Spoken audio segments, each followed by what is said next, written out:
Please. Hi, welcome to this Open Security Summit session in 2022, March. And here we got Josh, who's going to talk to us about software composition analysis, which is something very important these days and super critical. Over to you, Josh. Thanks so much, Dennis. Thanks so much for having me to talk today. And thank you very much to the organizers for organizing this great summit. I think it's a really good and important exercise to get people together and talk about these sort of topics in a sort of open and sort of collaborative way. So really great opportunity, I think. So today I want to talk about tune your toolbox for velocity and value. So that's a very sort of catchy, exciting title to mask a very dull talk about processes and tools, unless like me you love talking about this sort of thing, in which case we're going to be very excited because I think this is a really important topic. So a bit of background first of all. Why do I think that? So a few years back now, I gave a talk about application penetration testing. Back then, I think historically, if an organization has had some sort of application security awareness, they've had some awareness, okay, we need to do something about the software that we're building. The one thing they've done is, at the very least, is had an application penetration test. So my overall thesis was that how can we get the best out of this? How can we get the best out of this process? The idea being that if we're doing it anyway, then let's do a good job of it. Let's make sure we get it right. So if we fast forward to today, this talk was back in 2018. Fast forward to today, I think things have moved along slightly. Although I think one of the ways they've moved along is that organizations have thought, okay, having an AppSec program isn't enough anymore. Having AppSec penetration testing isn't enough anymore. We need other things as well. And they thought, okay, well, how are we going to have more application security processes? We'll bring in a bunch of tools. So they've brought in all these sort of application security tools. And I think that's now sort of become the baseline of, if you're doing application security, you need to have all these tools that you're using to assess your security level somehow. And again, we're now at the stage where everyone's using these tools, and I think we need to have a think about how do we use these tools well? How do we get the best out of them? How do we make sure that we're making this process as efficient as possible? I'd say for the most part, when you hear talks about it, this sort of thing, either it's vendors talking about their particular tool, or it's about how you automate the tool, how you can put this tool into your pipelines. But I think what those talks maybe miss is, okay, but how do you build a process around this? How do you put this as a sort of a business as usual operation? How do you make sure that you can actually get this done in a sensible amount of time and ultimately get value out of the process? So I guess the aim for today is primarily how to get the best out of this process. We're doing this process anyway. Let's get it right. A couple of disclaimers. Your threat model is not my threat model. Different organizations are going to work differently. I can talk about what I've seen in various different organizations. Your organization may match that, or your mileage may vary. So I think it's important to take that into account. I'm presenting a set of ideas here, and you've got to figure out what's the best ideas for your organization, what's going to work best for your organization, what situation is your organization in. And the big point here is that I want to make this completely vendor agnostic. I don't want to talk about specific vendors here. The whole idea is to talk about the concept and the process. So that in mind, a couple of notes about who I am. So my name is Josh Grossman. I've had about 15 years now of consulting experience in IT risk and IT security. So that means that I've seen a wide range of client environments, different organizations, different sizes, both locally and abroad. I've also had the opportunity to deliver talks and training locally and abroad as well. So I think it's given me a reasonably wide appreciation of the different sort of problems that different organizations have. Man, that's the summit, right? You went to the summit, right?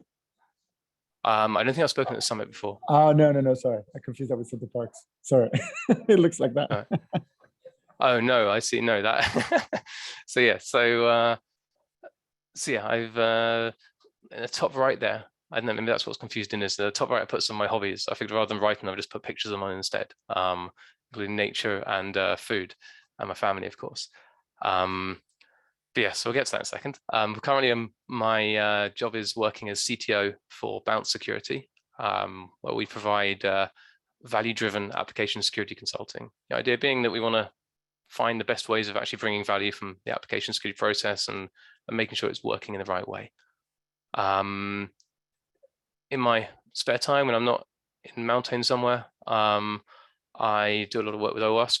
On the chapter board for the OWASP Israel chapter. I'm also a co-lead of the OWASP ASVS project, and I've contributed to a few other projects as well. So that's me. Hopefully that gives some sort of understanding of where I'm coming from, sort of what my background is. So in terms of what I want to try and cover today, I just want to give a quick baseline explanation of software composition analysis, make sure everyone's on the same page, make sure we understand what we're talking about here. It'd be good if we can have a brief discussion, maybe see what people on the call think. I think the idea of the summit is to be interactive, so maybe we can have a quick sort of upfront discussion about how people find it. And then I want to sort of dive a little bit deeper into I guess some of the key things about these tools, about key characteristics of these tools, key things to understand about how the tools work that are important to understand how to get the best out of them. And then I'll talk a little bit about what we're going to do about the findings, how we're going to come up with a process for going through those findings.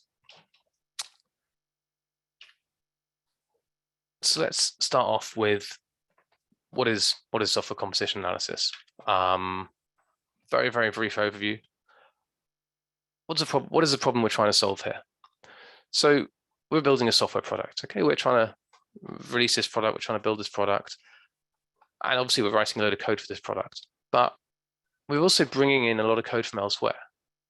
Now, that code from elsewhere might be, I don't know, .NET framework libraries, Java standard libraries, very, very sort of well-known, recognized libraries. It might be some very random dependency maintained by some person living in Nebraska. A whole wide range of possibilities. But that's not even the most complicated part. It's possible that where we're using a library, that library itself uses a library. Maybe that library itself uses another library. Maybe we've got a chain of several layers of dependencies where each dependency uses other libraries. So there's transitive dependencies where it's not something we've brought in ourselves, but it's something that's come with the library code that we're using. So all that together is effectively what's in our final product. Our final product is both our code, but it's also someone else's code as well. This is where the software bill of materials concept comes from, that there's a whole wide range of content that goes into our final product. And what that means is we're assuming the risk of someone else's code. We aren't just exposed to whatever risks we've coded into our own code, whatever vulnerabilities are in our own code. We also have to start worrying about what's in someone else's code as well.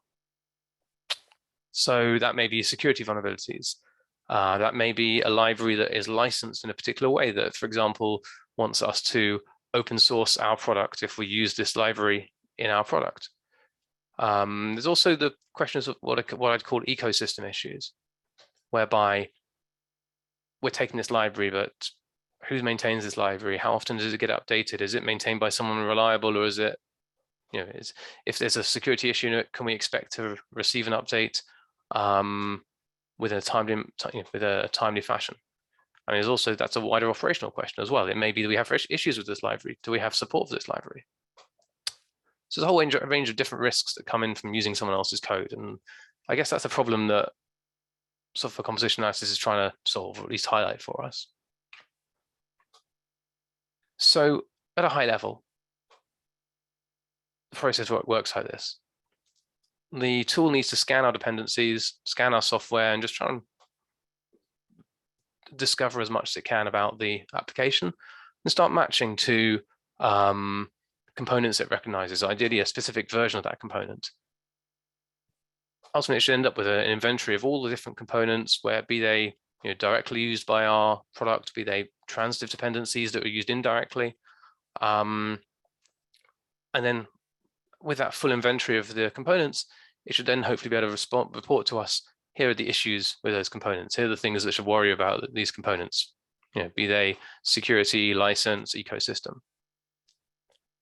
And how does it do this? So the easiest way, obviously, is looking at package manager files. If we're using a very sort of organized package manager that can list exactly what dependencies we've brought in, and then whatever those dependencies have their own package manager file, then maybe it's quite straightforward. But often we'll see that a software project isn't that well ordered, isn't that well organized, and it maybe have libraries from all over the place. In which case there may be other match types as well. So a tool may be able to look at the folder and file structure of a within our dependencies to identify, okay, this is this component. It may look at the file name. It may look at the checksum of the file. It may look at the contents of the file.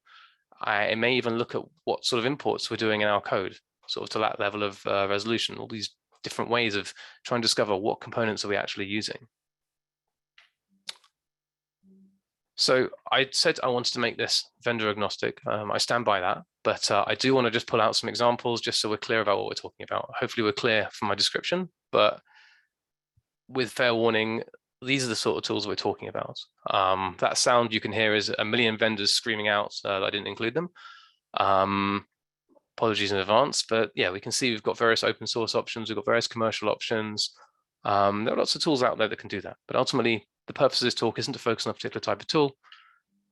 It's to focus on the concepts, keep focus on the concepts about software composition analysis. So I guess maybe a useful thing, I don't know how well this will work. Everyone's on Zoom, obviously. So maybe can you put a hand up, or I don't know, clap, or I don't know what functionality Zoom has to, if you use these tools in your sort of day-to-day, if this is something you're using as a day-to-day activity to either on your own products or a client's products, is this something that you're using? Maybe just show of hands from Zoom if that's a thing that works. Let's see, maybe that's only a Teams thing. Oh well. Reactions, I can clap. Let's see if anyone else managed. Anyone else? You can write in the chat. Hey Timo. Okay, so Timo uses this. Anyone else? Anyone else want to own up to using these sort of tools? Oh, I can see there was one clap, but I can't see who it was from. Maybe it was from me. Okay, so maybe just to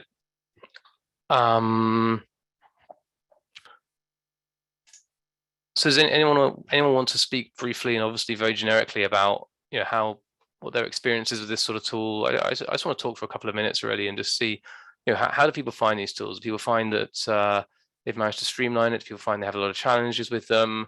Do people find that it helps when there's a big sort of major vulnerability like we had a few months ago with Log4j, or a while ago with struts? So what do people think about it in general?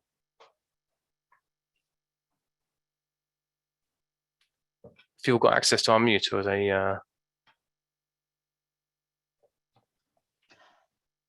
they can't unmute themselves, but if they do want to say something, if they just pop a message in the chat and I can see if I can get them to unmute. Okay. Or pop their hand up or something. Okay. 1 second. Timo wants to talk. 1 second. I unmute Timo. There we go. Let's see if we can bring Timo in. I think I just. Hey, Timo. Hello, hello. Can you hear me? Yep, we can hear you. Okay. Yeah, my experience is that developers ask, where is the proof that this is really exploitable? And that is hard to give. Mostly it's, I mean, there is this vulnerability funnel, right? That only a few numbers of these reported vulnerabilities is actually exploitable. So they are right that most of them might not be might not affect them, but the some which might, they are important, right? So but not every developer gets this message, so that is hard to deliver. That they do have to look at it, even if they think it's useless, and that very often, right? Because it's not coming once in a month. I think the frequency is once a week, so it's not something with high or critical. They have to look at it. They don't like that. Yeah, No, it's so certainly the exploitability question is a big question. I'll talk about that briefly later. I've not got many magic wands for that, but it's certainly a challenge. And yeah, I mean, obviously it's a sort of a never-ending treadmill of new vulnerabilities coming along and sort of constantly new things appearing. So it is a bit of a challenge from that perspective. Francois, did you want to? I saw you wrote in the chat. Maybe do you want to ask you to unmute if you want to add anything to what you wrote in the chat?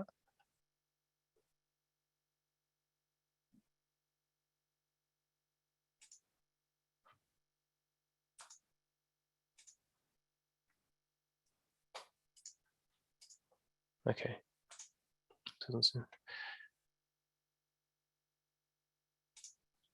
Okay, so Francois wrote in the chat that using commercial tool plus homemade tool to monitor bug tracking system of devs. So it sounds like that there's a commercial tool there that's had to be some sort of homemade glue to make it work nicely, which yeah, I can I can envision that from what I've seen.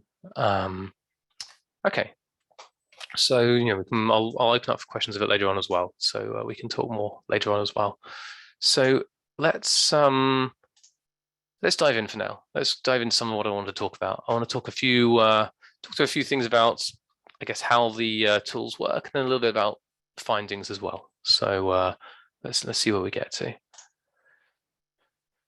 So I guess the first area that I want to talk about is effectiveness, which is more about, I guess, what features, what abilities the tool has that can help us and that we might need or we might rely on even.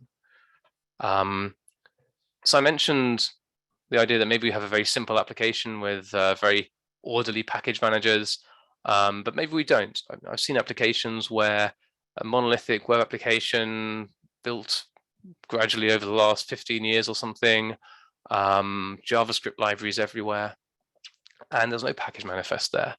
So we need to start thinking about, can the tool that we're using match on other things as well? Can it handle a situation where there's no package manifest, maybe where the folder structure has changed from what was in the original download of the component? Maybe the file name has even changed. I've seen examples where either the file name used to contain a version, now it doesn't, or doesn't contain a version, they added it for whatever efficiency reasons. Maybe we've had to make a change to a file, like a very small change at the beginning of a file, but that's changed the checksum, so we can't map like that. Maybe at some point someone decided that it'd be more efficient to put a bunch of libraries all into one file.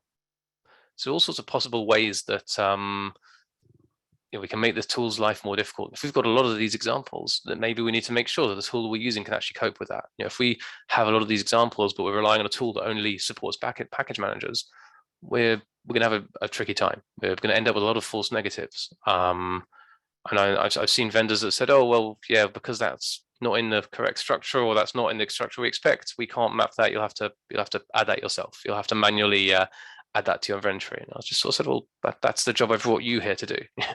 I'm expecting you to be able to discover these packages so I don't have to go through it.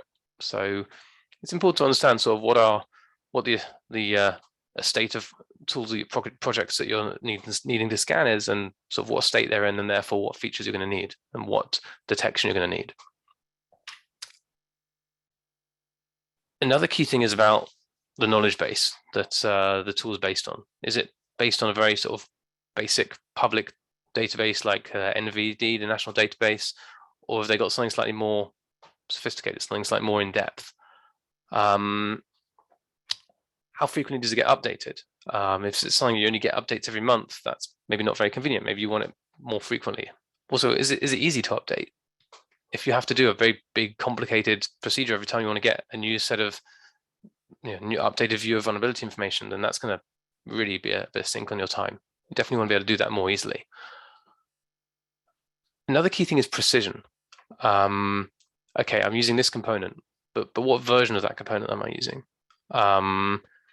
Within that component, can I identify which subcomponent I'm using? Maybe this overall component has lots of different bits and I'm only using some of them. Can it identify that?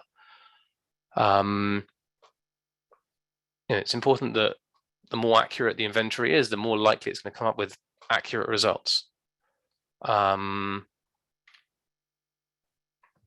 Is there a research team who work within the vendor and can actually build on that database and add additional analysis.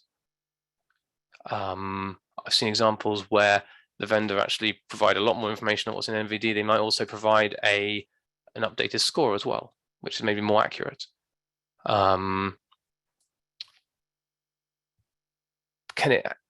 the tool identify sort of very specific distribution level issues? Sometimes you'll get a library directly from the original source and it will have X vulnerabilities in. Maybe you get that library indirectly through another package, and maybe the primary owner has made a change to get rid of a vulnerability even though they haven't incremented the version number for some reason. Maybe they've got their own internal versioning.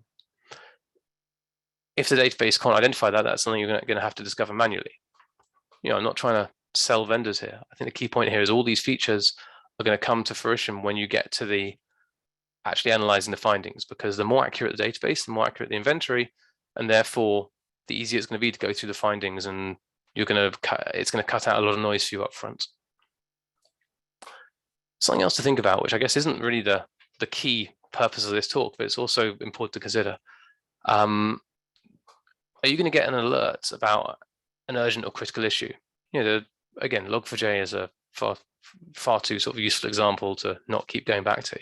But Log4j was something where we couldn't wait until we'd done a scan, we'd started going through the results, we'd gone through triage, whatever else. Log4j was something where we had to hear about it and immediately activate effectively product security incident response.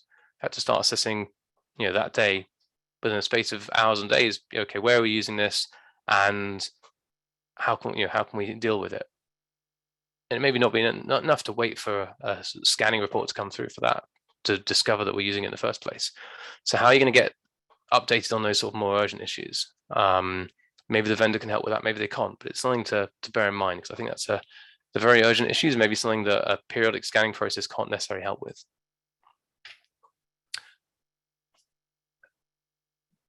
Odds are you're going to have to do some sort of tuning to the results that come out.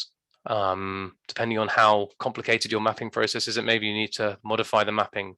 It may be that because it's identifying components in sort of a fuzzy way, that you need to modify that, or even ignore certain matches that would have been done wrong.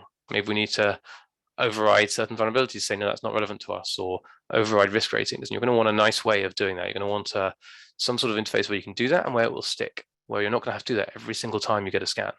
If you have to do that every single time, then that's going to be a massive performance hit and cause you endless noise. You need a way of making that change and making it propagate for subsequent scans that you do.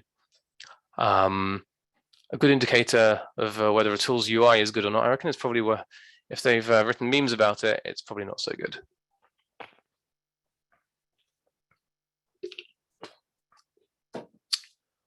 All right, other things about the tool. So all these tools might have like access permissions model, how you can restrict users from accessing certain parts of the results, only seeing their own results. From a security perspective, I'm actually less interested in that. I'm not less interested that someone from this group can see this other group's, unless there's some sort of multi-tenancy situation going on. I think it's more useful for restricting the view. You want whoever's using this tool to not have to wade through a million different people's scans and results to find what they're looking for. You just want them to be able to see what they need to see.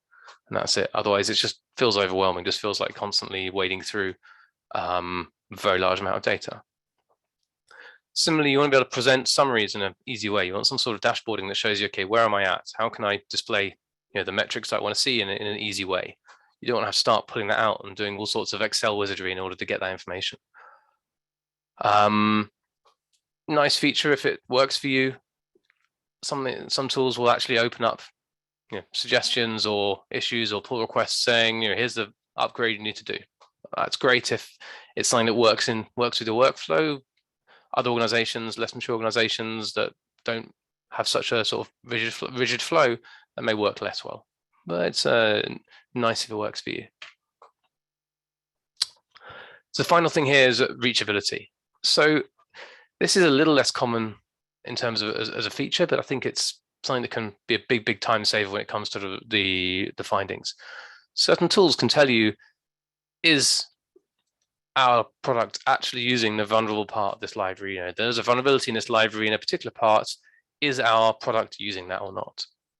Obviously, you can investigate that manually. You can look at manually how the product uses that, but that's a sort of very long manual process. If you can get that information up front automatically, that's going to make your life a lot easier. It's going to be a big time saver. So in summary, for that section, so yeah, think about how it's matching, whether the way that it does matches is going to work for the sort of estate that you're dealing with. Think about how good the information is that it's bringing for you, whether it's going to bring you extra information that's going to save you time. Think about how you're going to work with the tool, whether it's got a convenient, comfortable, useful way of actually managing the tool in the first place. Because again, if you're going to spend a lot of time with this tool, you're going to make sure that it's working for you. And consider reachability as well. If that's a feature that you can get, it's going to be a big time saver when it comes to, like Timo said, deciding, is this exploitable, is this not exploitable? It's less widespread, but it could potentially be a big time saver. Any thoughts so far? Any questions, comments on the feature side? Or do you want to dive into the next bit?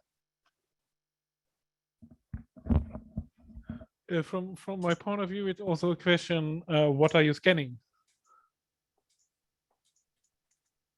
As in making sure that you're scanning the right parts of the product. The things which are in production, because when you're only scanning master, but yeah. master is only getting deployed once in a year, it doesn't help so much because you might have wrong data. Yeah, exactly. I think we'll get into that with, I can't remember where we get, maybe in optimization we get into that. Because so that's something I've certainly seen as well, where scanning the wrong things. Am I going to dive into reachability automation? No, I don't think I'm going to go into that. That's obviously a big topic of itself. How you can actually discover that or teach that is, that's a sort of subspecialty of itself. I think obviously it's possible to build some sort of reachability automation manually, but I think that's obviously going to be a big effort. And I guess the key thing I'm trying to look at here is how you can use the tools that you've got to try and work more efficiently.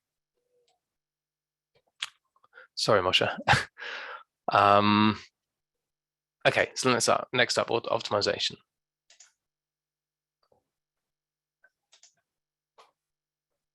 So we talk about what we scan. There's also a question of making sure that we think about, what are we scanning and what's the relative risk of it? If we're throwing our entire estate of projects, applications, who knows what into this tool, we need to be very clear about what the relative risk of these different applications is. Hopefully you've already got some sort of inventory internally of what applications you have, what the risk of the organization is from each application. I'd say that's one of the things, if you don't have, then you probably are going to need that for a lot of different reasons. So it's definitely worth having that view, because with that view, you can start saying, well, this is a very high risk application to me, so I'm going to care about it more. I'm going to want to prioritize and dig into the findings from there first. This other application, maybe it's more internal, maybe it's less exposed for whatever reason. I'm going to give it a lower level of attention. And if you can split that into different components of an application, that's even better. If an application is made out of a client side, a server side, back-end processes, and you can identify the relative risk of those, then it may be a good way of, I guess, allocating your time. As we'll see later on, again, the time we have for this is limited, and we want to find a way of having that priority. Ultimately, the more noise we have, the more scan results, the harder it's going to be to get through all of this. So we don't want to use this for prioritization, but bear in mind that if this is something you're deploying to customers, you're building a product you deploy to customers, you may see it as lower risk, but you may then have to explain that to your customer why that's the case. That might be the situation in a lot of cases, but consider the time it takes to explain to customers as a factor that you need to consider as well.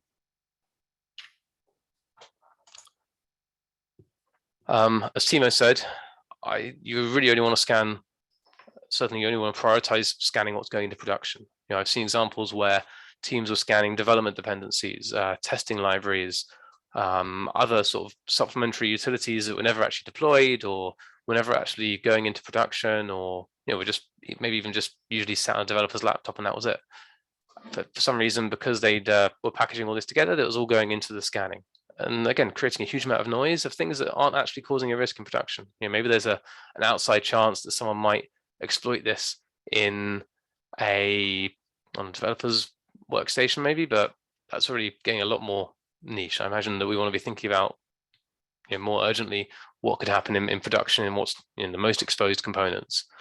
If we do want to keep a visibility of this, if you do still want to scan this, then I'd suggest keeping it separate and sort of, again, building that into your prioritization approach. These are lower risk items that I'll get to when I've dealt with the higher risk items.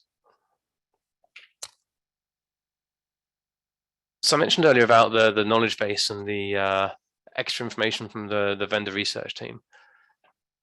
I've seen this be very useful. I've seen examples where this reduces a lot of the noise by saying, look, this, the NVD have decided this is a high risk, but actually this is a medium risk, and therefore we can focus on the ones that the vendor investigated and have sort of agreed as a high first. Maybe you want to build a more complicated prioritization whereby you start off with what the vendor says is high risk, and then you go to the ones where the NVD says it's high risk, but the vendor says it's medium risk, and then you go down to mediums. It might make things, it's possibility, it might make things more complicated, but if you've got this information, then it can definitely help guide your prioritization effectively for free.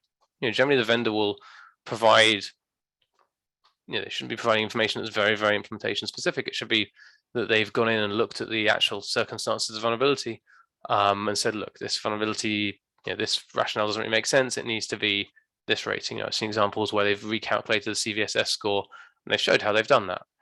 And that's quite important because you're going to need to understand why they've done it, so where they've come from, and be able to explain that either internally or externally. Maybe you have internal security who are looking at the results saying, well, why haven't you dealt with that one that's marked as high? Maybe you have customers who are doing the same sort of scans and asking you the same question. My favorite examples where we had a customer that were doing the same scanning with exactly the same tool. But I don't think they had the vendor ratings or something, but they would come back and say, well, why haven't you dealt with this? This is a high risk and you're supposed to deal with this before it comes to us. And we said, well, the vendor that we both use says this is medium risk. So, I think we can rely on them having dug into it and understanding it better. I'd say also it's worth doing this on a global basis across all your projects. You could do this differently on different projects, but that's going to make a mess of your metrics and your KPIs. If you're going to rely on the vendor, it's probably best to stick to that. Okay, so that was, I guess, those are my comments on the tools themselves. I guess the next stage is to dig into a little bit more about how we address findings, how we go into the process of here are all these findings. What do we do now? Any other questions or comments before I carry on?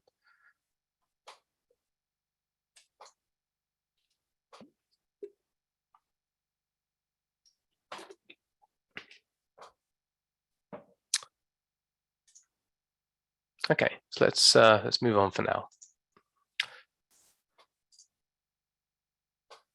So we're all familiar, I think, with the concept of technical debt, the idea that we accumulate a certain amount of technical debt, things that we are old and we haven't got around to updating yet. The general pushback is that, well, we can't be updating all the time. We need to actually do real work. Development teams need to develop software. They need to actually be building this product. They can't just be constantly doing infrastructure stuff behind the scenes. This is just one interest that has to enter into all the other pressures that you get when you're trying to get developer time to for a particular project. And we also hear that we have to, security has to serve the business, has to work towards business priorities. But I think it's important that we are very clear that technical debt has a business impact. I know some people don't like the term technical debt because it reminds them of financial debt, which has certain connotations to the business parts. But I guess the key thing with technical debt is that it may just suddenly blow up in our face. Maybe that you've got behind on updating a particular component and suddenly you need to update that component yesterday and you have customers shouting at you from all directions that you need to do this. And that's clearly a business risk. That clearly means that suddenly we might have to drop everything and spend time firefighting, and maybe also explain to our customers, why we haven't updated that yet. And if that's a component where it's a very serious impact, or maybe it's something that had previous impacts that we hadn't dealt with, previous vulnerabilities we also hadn't dealt with, and it leads to the customer asking more questions about our security processes, then this is a business impact. Being in this sort of situation where we suddenly have to deal with this problem when it blows up in our face is a big issue. And it's going to be something that impacts the business. So partially because of that,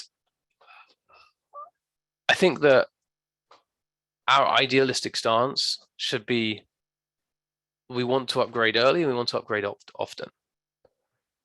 This has caused a lot of discussion in the run up to this, certainly internally here at Bounce, about sort of how we do this. I think this has to be at least where we're starting from. We have to understand that we want to be doing this on an ongoing basis.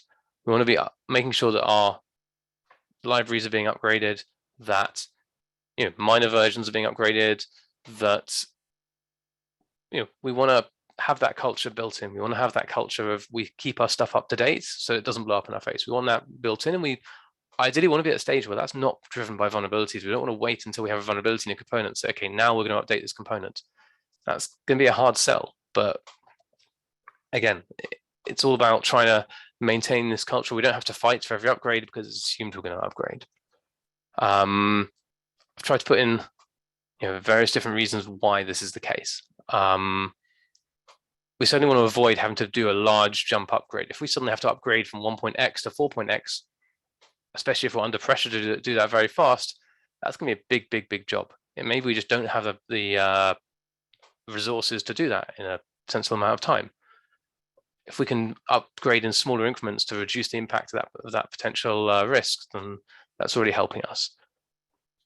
It may be that just being in a culture of, okay, we're deploying a new version, let's just pull down the upgraded version of these libraries. It may be easier than, okay, we've got a new vulnerability, now we have to analyze this vulnerability, figure out exactly how to address it. This is where it becomes a bit of a question, a bit of a circular question of, do we want to discover whether the vulnerability is definitely exploitable in this particular case, or do we want to just upgrade and not worry about it too much? In an ideal world, we want to just upgrade. In the real world, maybe that's a challenge, but I think that maybe we need to look at, well, what's the most, I guess, available, not most available, I guess, what's the least scarce resource? Have we got application security people sat on the bench who can sit there and analyze these vulnerabilities? Do we have developers who can do that? Neither of them are going to have a lot of availability, but at some point we have to make a decision about whose time we want to use. And I'd say that it's likely that there are going to be more developers than there are application security people, and that it's going to be therefore easier to push onto them to, okay, we'll just try and do the upgrade. Another key thing is about, if this is a product that we're deploying at a customer and we have to support 1 year back, 2 years back, 3 years back, we may be having to support a customer that's still using a 3-year-old version of our software. If we're then also doing very sort of large jumps infrequently for upgrades, then even if we've made that jump, we've got we've still got massively increased risk, because this customer is still on a very old version of software they have to support, and suddenly we, having spent ages trying to make this very large jump on our most up-to-date version, we now have to figure out how to make this giant jump on our least up-to-date version. We just massively increased the sort of the blast radius of this issue. Whereas if we're maintaining constant stream of upgrades, then we at least know that we're not too far behind. It's always going to be a challenge supporting something from 3 years ago, but at least we've reduced that risk. And yes, in the real world, there will be pushback. We are going to struggle to get this pushed through. worst case scenario, there's a reason why they cannot upgrade. There is specific functionality. But in that situation, you're really going to start asking questions as to, what's our risk of relying on that? Again, this may reach a situation where we cannot wait to upgrade anymore. We don't want that to take us by surprise.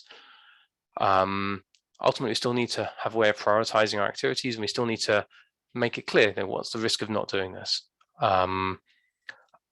Again, I accept that this is very idealistic, but I think that these are the sort of arguments we need to be able to make to push towards a culture where we want to try and be upgrading on an ongoing basis.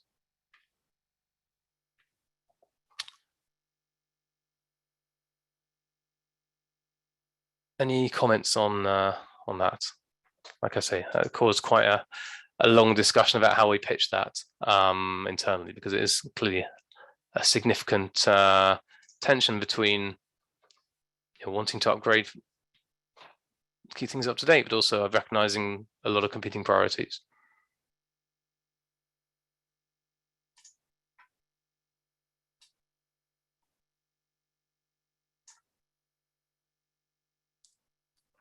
Okay.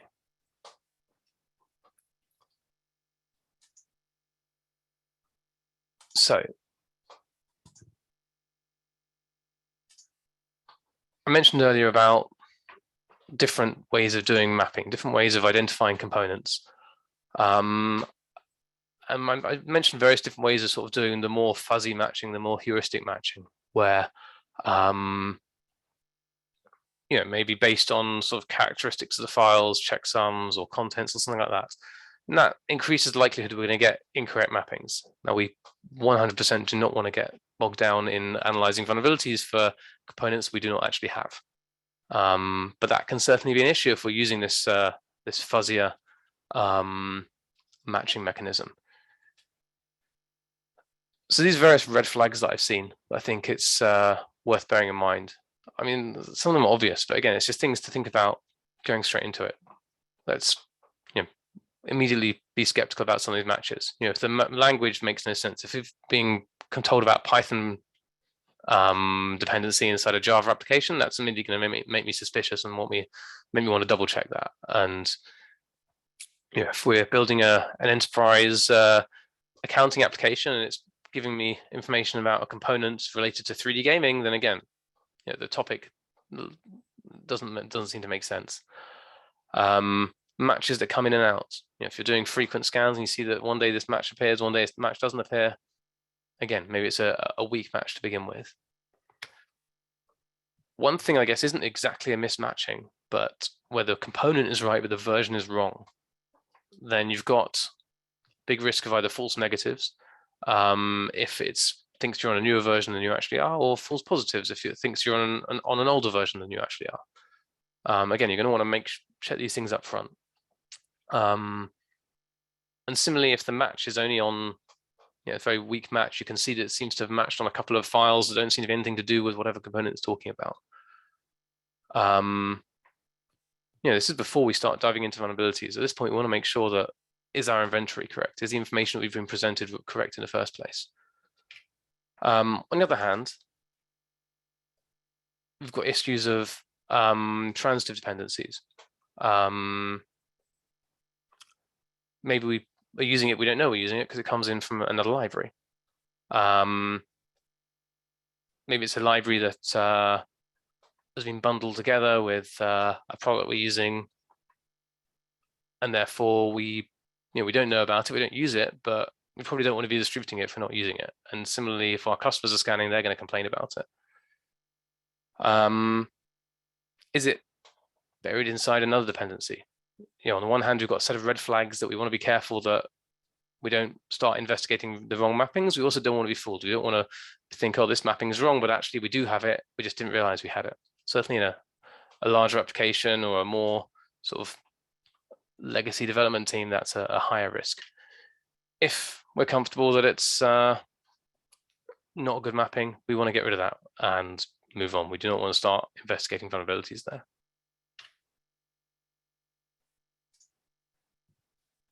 So look, we've done a lot of work already before we've even dived into the vulnerabilities. The aim is to not have to investigate every single vulnerability in detail, because it is going to be a complete time sink. even after all this, it's likely there are a lot of findings, there are a lot of vulnerabilities, and trying to dig in it too deep is going to eat your soul. So I guess I'd say you want two key aims. Number one, you want to take a risk-based approach. You want to focus on what's going to be the most risky to you. You also want to keep moving. You also want to make sure that you're progressing, that you're managing to upgrade these libraries. And bear in mind at this point, we talked earlier on about urgent upgrades, about making sure that if log4j happens, you hear about it before you get your SCA report, that you hear about it in very very fast in the space of hours. Otherwise, it's going to be it's not going to be fast enough to address this sort of issue. So by this point, we should have dealt with that out of band. That should be a separate process. This is just about what's coming up on the scans themselves. I don't think it's controversial to say, let's look at components that have critical high vulnerabilities. I think realistically, again, after all this sort of pre-work that we've done and considering the risk of different applications, once we get onto, okay, here's the application we want to look at, let's start looking at the components in the application that are critical and high. I say it again, if we can just upgrade these components and move on, especially if it's a straightforward upgrade, especially if we've built this culture of just upgrading, we're going to make our lives a lot easier. If we're doing these upgrades, it's definitely worth trying to blend some easier ones, some harder ones. We don't want to try and block all of our progress by trying to get a really complicated upgrade done. It might not fit into a sprint, it might not fit into a release, and in the meantime, we've got a load of other components that are waiting for this one. Let's try and, I guess, blend it a little bit to make sure that we're still making progress, but we're also still doing the harder upgrades as well. If we can't just upgrade, then things are going to get a little more time consuming, and realistically, a lot of this is going to need someone either with deep knowledge of how the application works or deep knowledge of security who can understand the vulnerabilities, or quite possibly both, which is another reason why I advocate let's push for the upgrade wherever possible. Something I've noticed, if you see a component with lots of vulnerabilities, it may be that they're all quite similar. It may be that it'd be quite easy to investigate one, then you understand all of them, and then you know what you need to do about it, whether you can discount them or whether you do need to deal with them. Similarly, if there's very few vulnerabilities, it might be easy just to look at it and make a decision about that component. Again, I think we want to make progress through this list. We want to make sure that we can keep going and that we can, like I say, maintain velocity. And maybe that's by dealing with a lot of very similar vulnerabilities, and maybe that's by dealing with just a couple that allow us to move on from a component. Like I say, after this, it's going to get a lot more complicated.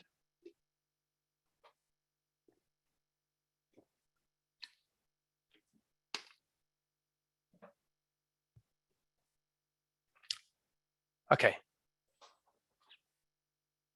this point, we have to ask ourselves, is the vulnerability itself valid? NVD isn't always right. It may be that the vulnerability itself just doesn't make sense. It may be that the vulnerability is in a component that's in the same family of what we're using, but for some reason, I don't know, we're not using that particular component. If we've got a database that works on that sort of resolution and can identify for that for us, and hopefully we didn't see this in the first place. If we don't, then we might have to make that decision ourselves. So we need to understand, are we actually using that component or not?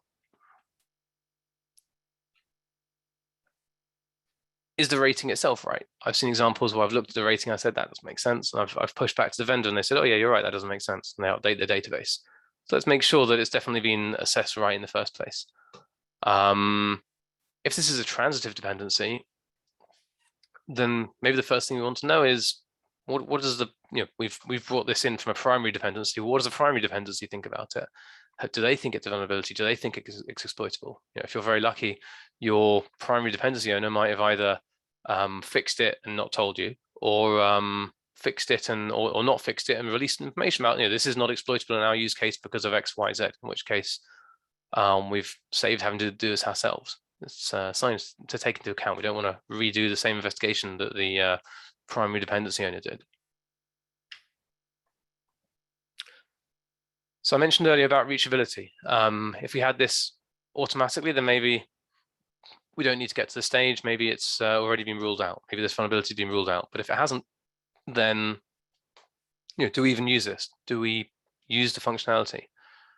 We can look at class and function names to try and assess that. If we don't use it, can we prove that? How can we demonstrate, no, we definitely don't use this functionality? And also, how can we make sure that in the future, tomorrow, some developer doesn't start using that function? So possible options include wrapping the library so that that functionality is just no longer available without having to do some sort of nasty bypass, or just alerting when we detect that that functionality is being used. But these are going to be more complicated. We certainly don't want to be in a situation where we ignore a vulnerability, then tomorrow a developer starts using it. So we need some way of addressing that situation. Is it valid in our use case? Maybe, yes, we use this functionality, but we don't externally expose it. Or maybe the version that we're using has some sort of backported fix. A lot of this will come down to untrusted input. I've seen vulnerabilities where if an attacker can store untrusted data into a configuration file of this component, then there's a vulnerability. But maybe that's not a thing that any sane person would allow an end user to do. In which case, maybe that's just not something that we're using the component for. Maybe we can discount it for that reason. It's another key thing that we need to consider if we want to decide, is this actually relevant to us or not? Finally, it may be that the rating that the vendors or their NVD have come up with isn't right in our case. Maybe the impact in our case is a lot lower than the impact in a general case. We need to justify that and explain that, but we need to have that information and be able to use that, because that again can help us prioritize what we're going to deal with first. Ultimately, if we get to the stage and it's still vulnerable, we are likely to still need to upgrade it, but maybe this governs or order to upgrade. What do I want to upgrade first? Ultimately, it's going to be important to have a plan to say, look, this is less important at this stage than this other finding. So we're going to first of all upgrade this one and then move on to the next one afterwards. But it's important to have that plan and be able to show that. Again, it may be that customers are asking for that. Maybe the internal compliance requires that. So you need to make sure that that information comes across and that you can provide that. If you can put that within the original calculation method, even better. Like I said, I saw vendors replicating CVSS, but with their calculation. That's a very good way of showing, look, this is how I wanted to demonstrate that the risk is actually lower. So yeah, that was a lot in a short time. There's obviously quite a lot to do here. I think the key thing is, there are also lots of different stages and lots of different ways in which we can identify, actually, this isn't relevant to us. Having the time to do this is a different question.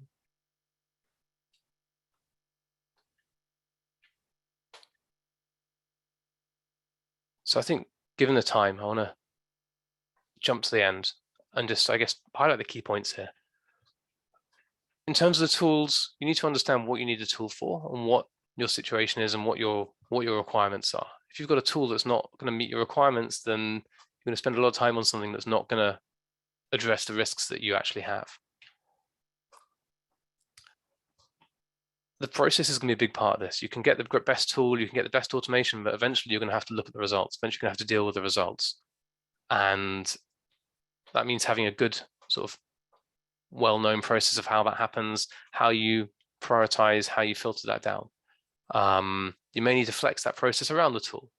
It's unusual that you can customize tools too much, but the process is what you need to think about and not something you're going to be able to get away from, regardless of how much automation you do.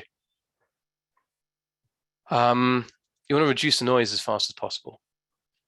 The best way to do that is have a methodical approach. I walked through a sort of sample thought process here of how to look at these findings, how to triage these findings, how to get through them. And by having a well-defined process like that, it can be a lot easier to say, well, this is how I need to deal with this. This is how I need to go through the process. And this is how I can deal with a large number of findings relatively quickly. Okay, there's a lot that could be said there, but that's all I'm going to say for today. We've got a minute or so for questions before the next session starts. I'm just diving into the chat to see if anything is in there. But feel free to reach out to me afterwards. You can email me, you can reach out to me on Twitter. But yeah, thanks everyone for your time, and I hope you found that information useful.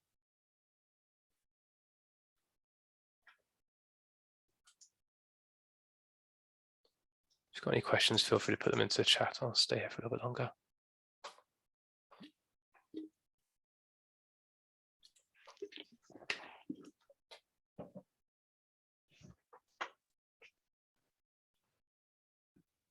when do you recommend to perform the analysis? At which build step, or is it not in the build? What is your recommendation? So what I'd say is that you can certainly build the process into your build automation. But obviously you need to make sure that what's going in is definitely what's going into production, that your build doesn't include other things that aren't going to go into production in the end. You want to make sure you have the right information in there. And then in terms of, I guess, are you doing that on every build? Are you doing that on a periodic basis? I guess it's going to depend on how your tool handles it. I mean, I've seen examples where, I don't know, if you do it too often, then the tool gets clogged up with results, or if you do it too often, then you end up overwriting results over and over again, and you keep sort of losing your results picture.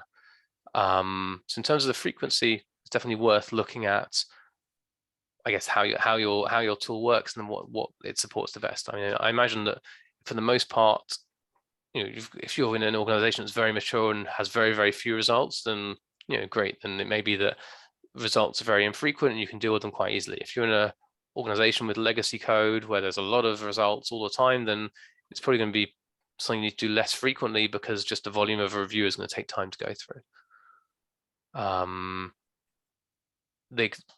One caveat is that if you want to find a way that developers can run libraries through that they're thinking about using, you don't want to be in a situation where they bring in a new library and they only discover after they've done their first build, after they've completed their feature, whatever, that it's got a vulnerability in it, or it's got some sort of issue with it. So if you can provide them with an interface of checking that up front, then that's going to save a lot of heartache later on. Okay, thank you.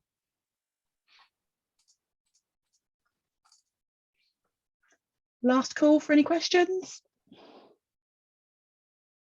No, I think we're good. Thanks very much, Josh, and thank you everyone for attending. Bye. Perfect. Thanks so much, everyone.